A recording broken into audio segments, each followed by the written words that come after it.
ब्रह्मास्मि। इसका अर्थ है कि मैं अपने भाग्य का स्वयं निर्माता हूं। मेरी कृति, सृजन, रचना, सोच, संकल्प, विचार, मेरी आदतें, अभ्यास और मेरे द्वारा जो कुछ हो रहा है उसी के द्वारा मेरा परिणाम भी प्रकट होगा। परिणामतः मैं वह होने वाला हूं जो मेरा अभ्यास है।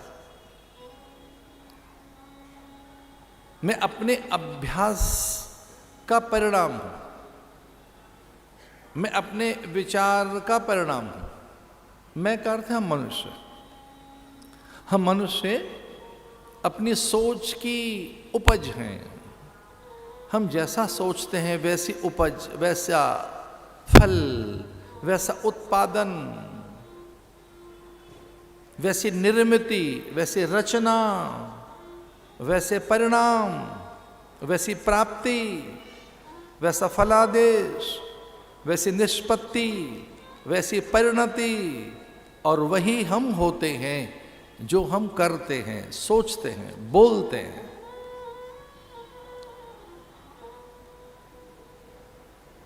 इसलिए हम स्वयं करता हैं, निर्माता हैं। पुरुषार्थ के द्वारा हम वो हो सकते हैं जो हम हैं। आलस्य, निद्रा, प्रमाद, जड़ता, ऐन्द्रिक आकर्षण, भौतिकीय प्रभाव, मन ऐषणाएं, मानसिक दुर्बलताएं हमें घेरे रहती हैं, हमें उड़ने नहीं देती।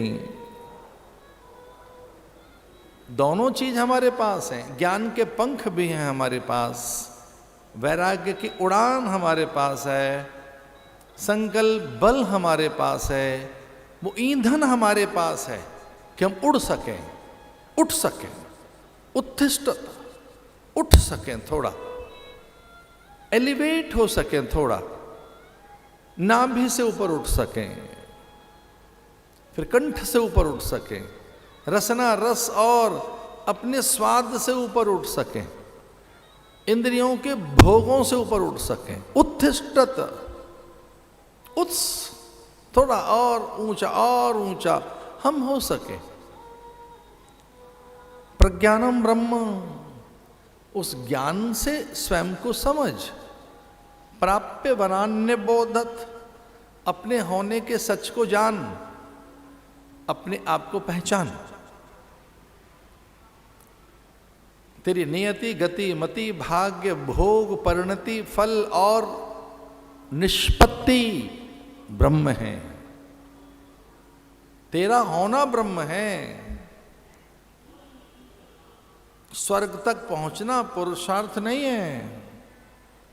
स्वर्ग प्राप्ति को पुरुषार्थ नहीं कहा गया है। वो तो थोड़े से साधनों से प्राप्ति हो ही जाएगी उसकी। पुरुषार्थ स्वर्ग से अपने मन को परे धकेल कर अनंत होना है। अनंत होने का नाम पुरुषार्थ है। इसलिए प्राप्य वनान निबोधत, ये कठिन तो है। छुरस्य धारा निशता दुरतया दुर्गम पथस्थ कवयो वदंती।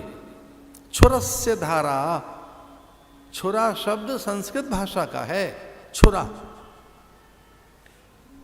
चाकू, छुरा, छुरस्य धारा, ये ठीक वैसा ही कठिन जैसा कभी कभी दिखता है जैसे छुरे की धार पर चाकू पे चलें, चाकू के ऊपर चलते रहें नंगे पैर।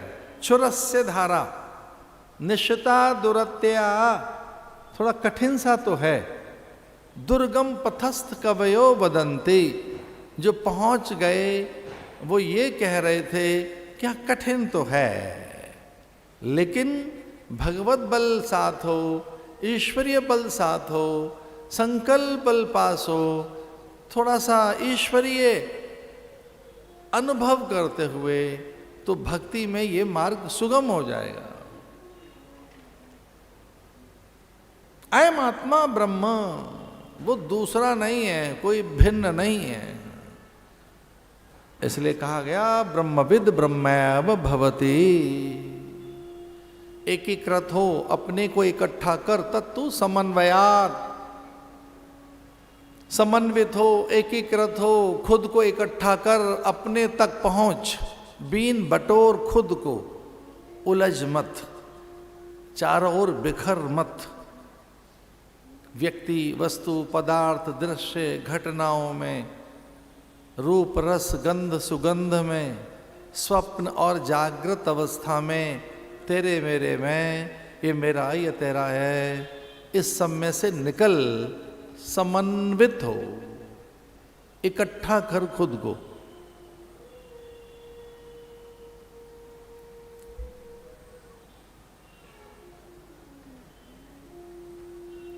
तो जो बल ईश्वर में है वो मनुष्य में है, बस ज्ञान से उसे प्रकाशित किया जा सकता है।